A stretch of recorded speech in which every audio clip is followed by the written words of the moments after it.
Now, as for a study plan, I talked about laser, learning, accuracy, sections, exams, and review. But how do you mix in games, reasoning, and reading comp into that? I would suggest working section by section, having a focus on each one as you study. So let's say you want to start with games.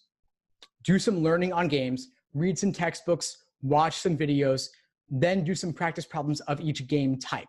Maybe ordering games, then grouping games, then combination games. Building the foundation first, doing them untimed. Once you have a decent foundation untimed, then introduce timing into games as you work on logical reasoning untimed. Continue on logical reasoning untimed, doing games timed, then level up. Next, you do logical reasoning timed and games timed, then do reading comp untimed as you continue on the other sections, then do a mix of all three timed, then full-length sections, then review. But as you're doing this, also note what are your weak areas. Focus on those to the side. Maybe if you have trouble with flaw questions or grouping games or science passages, add in some additional practice doing those on the side by type, maybe untimed, maybe timed. People always ask, what should I do? Questions by type to drill or time sections or review the basics. It's all good. It depends on what you need in the moment, and probably doing a mix of all three is worthwhile because you don't want to get fatigued. You don't want to burn out, and doing too much of the same thing over and over is a recipe for burnout. I was working with a student earlier today who doesn't like science passages, and she was saying, should I do nothing but tough science passages in a row? And I would say, that would probably make you miserable and burn you out. Don't do it.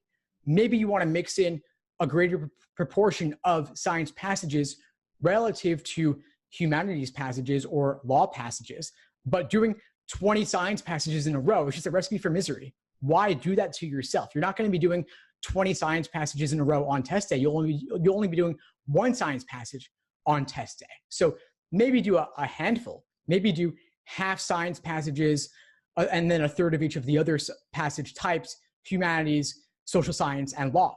But don't burn yourself out. It's not worth it. There's not a whole lot of benefit to doing that. Do a mix of things, constantly change it up on yourself so that you're not avoiding studying altogether. As for your study schedule, take days off. I build in days off into my study plans for a reason. So if you don't plan to take any days off and you want to work 10 hours a day, 7 days a week, then please do not buy my schedules because it's not what I recommend and you're only going to end up hurting yourself. And if you're not going to follow the schedule at all, then just don't bother getting it. Do your own thing, but don't come back crying to me later when you turned out that you burned yourself out and you need to retake it in the future. Do things the right way now. I have LSAT diaries on my site where I actually have students sharing their study journeys, and I will share that with you now so you can see what I'm talking about. Basically, I had a bunch of students write in guest posts where they share their experiences. So I have compilations of them. I also have someone who scored a 180. I have someone who went from 167 to 179, someone who went from 155 to 176, someone who went from 158 to 172, and everything in between. And all the way down the line too, I have people who scored in the 140s and went to the 160s. You see here, I have a handful of those, 143 to 155, 128 to 148, 142 to 157 to 161, all across the spectrum. And these people, they're sharing their journeys and their mistakes so that you don't have to make the same mistakes they did. And I'm, of course, doing the same thing on my end as well. So I've been through the process myself. I started off at a 152. I ended up getting a 175 on test day. It took me an entire year and a lot of misery to do it, but I made it there in the end. And so I did a lot of that the wrong way, of course, because nobody should be studying for an entire year for this. I think that 5 or 6 months is more than enough. But 7, 8, 9, 10, 11, 12 months, it probably shouldn't take you that long, I hope. But the way to do that is prep tests and review, and that laser process I recommended: learning, accuracy, sections, endurance, and review. That's the process you should follow. And it's a marathon, not a sprint. There are currently 86 numbered exams and a handful of unnumbered ones. Do you have to do all of them? No. Do you have to study 7 days a week? No. Should you study 10 hours a day? No.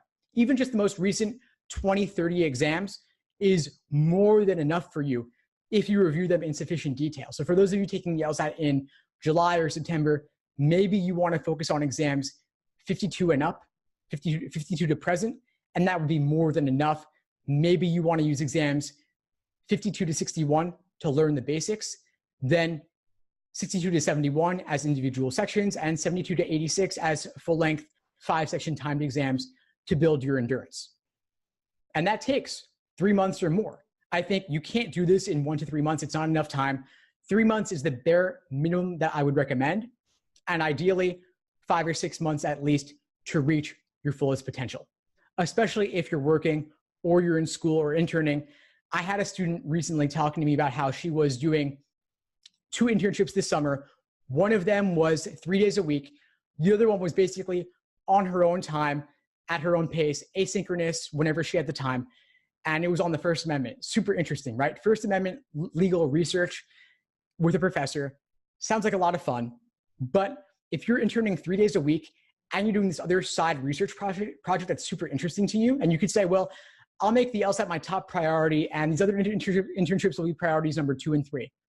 I would say that's a huge mistake, because First Amendment research, legal research, probably way more interesting to you than doing LSAT prep. And so priorities 2 and 3, in my opinion, should be your avoid at all costs list. That's where they should be. Avoid them at all costs. The internship, 3 days a week, that's fine. If it's a 9 to 5, you do that 9 to 5, those 3 days. But then the other 4 days of the week, that's when you study the LSAT. This First Amendment legal research on your own time, avoid at all costs. I told that student to basically cancel that internship if she could, because it's way too tempting to focus on that. And 2 internships plus LSAT studying, how much studying will you really get done? Maybe 10, 15 hours a week. That's okay if you're taking the LSAT in October or November, and maybe even September too.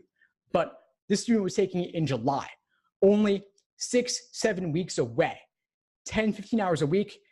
That ends up being what, 60 hours, 80 hours, 90 hours, not really enough time to reach your fullest potential, in my opinion.